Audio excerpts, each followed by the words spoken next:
एक समय की बात है, एक सेठ सेठानी का घर था जिसमें उनके साथ उनका बेटा और बहू भी रहते थे। बहू का नियम था कि वह पहले सबको भोजन कराती और फिर खुद खाती। उसकी इस आदत को पड़ोस में भी सब जानते थे। पड़ोस की एक महिला रोज उससे पूछती, आज क्या खाया? बहू हर बार जवाब देती, ठंडा बासी। ये सुनकर एक दिन सेठ का बेटा सोच में पड़ गया। उसने तय किया कि घर में स्वादिष्ट पकवान बनवाए जाएंगे और सब साथ बैठकर खाएंगे। उसने ऐसा ही किया, लेकिन जब उस दिन भी पड़ोसन ने पूछा तो बहू ने वही जवाब दिया, ठंडा बासी। बेटे ने अपनी पत्नी से इस बात का कारण पूछा। तब पत्नी ने उत्तर दिया, हम जो खा रहे हैं वह आपके माता पिता की मेहनत की कमाई है। जब आप अपनी मेहनत से कमाएंगे तभी मैं इसे ताज़ा भोजन मानूंगी। इस बात से प्रभावित होकर बेटे ने अपनी माँ से कहा कि वह बड़े शहर जाकर खुद की कमाई करेगा। माँ ने समझाने की कोशिश की कि घर में पर्याप्त धन है, लेकिन बेटे ने अपनी बात पर जोर देते हुए कहा, जब तक मैं अपनी मेहनत से कमाया धन लेकर न लौटूं, तब तक मैं संतुष्ट नहीं हो सकता। जाते समय उसने अपनी पत्नी से कहा, जब तक मैं वापस न आ जाऊं, चूल्हे की आग बुझने मत देना। कुछ समय बाद घर में चूल्हे की आग बुझ गई। बहू को चिंता हुई कि कहीं ये कोई अशुभ संकेत तो नहीं। वह आग लेने पड़ोस में गई, जहां पड़ोसन चौथमाता का व्रत कर रही थी। बहू ने पूछा, आप यह व्रत क्यों करती हैं? पड़ोसन ने बताया कि इस व्रत से धन धान्य और सुख समृद्धि की प्राप्ति होती है और मनोकामनाएं पूर्ण होती हैं। ये जानकर सेठ की बहू ने भी चौथमाता का व्रत करना शुरू कर दिया। उसने दीवार पर चौथमाता का चित्र बनाया और घी गुड़ का चूरमा बनाकर चंद्रमा को अर्घ्य देकर व्रत पूरा किया।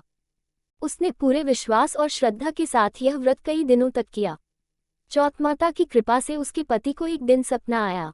सपने में चौथमाता ने कहा, तेरी पत्नी तुझे बहुत याद कर रही है। घर लौट जाओ और दुकान खोलकर कंकु केसर का व्यापार शुरू कर। तेरा भाग्य खुल जाएगा। पति ने चौथमाता की बात मानी और उसने दुकान खोलकर मेहनत से धन कमाया। जब वह धन लेकर घर लौट रहा था तो रास्ते में एक विशाल नाग रास्ता रोककर खड़ा हो गया।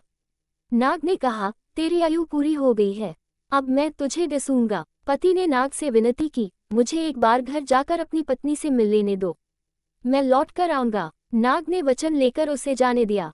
घर पहुंचकर पति ने अपनी पत्नी को पूरी घटना बताई। पत्नी ने उसे सांत्वना देते हुए कहा, चिंता मत करो, मैं एक उपाय करती हूँ। पत्नी ने 7 चरणों में तैयारी की। पहली जगह रेत डाली, दूसरी पर इत्र रखा, तीसरी पर गुलाल और फूल सजाए, चौथी पर कंकु केसर रखा, 5वीं पर मिठाइयाँ रखी, 6ठी जगह गद्दा बिछाया और 7वीं जगह दूध का कटोरा रखा। आधी रात को नाग आया और एक एक चरण पर रुकता हुआ आखिरकार कमरे तक पहुंचा। हर चरण पर वह आराम करता और कहता, बहुत मान सम्मान मिला, पर मैं वचन निभाने आया हूँ। जब नाग 7वें चरण पर पहुंचा तो चौथमाता, गणेश जी और चंद्रमा जी ने सेठ के बेटे की रक्षा करने का निश्चय किया। चंद्रमा ने उजाला किया, चौथमाता ढाल बनकर खड़ी हो गई और गणेश जी ने तलवार से नाग का अंत कर दिया। सुबह जब सबने ये दृश्य देखा तो वे हैरान रह गए। मरा हुआ नाग, पास में तलवार और ढाल देखकर सबने समझा कि यह चौथमाता की कृपा का परिणाम है। पति पत्नी ने चौथमाता का आभार व्यक्त किया और दोनों सपरिवार खुशी खुशी रहने लगे। हमारी कामना है कि जिस तरह चौथमाता ने सेठ की बहू की कामना पूरी की, वैसे ही वे श्रद्धा के साथ इस व्रत का पालन करने वाले सभी जातकों की मनोकामना पूर्ण करें।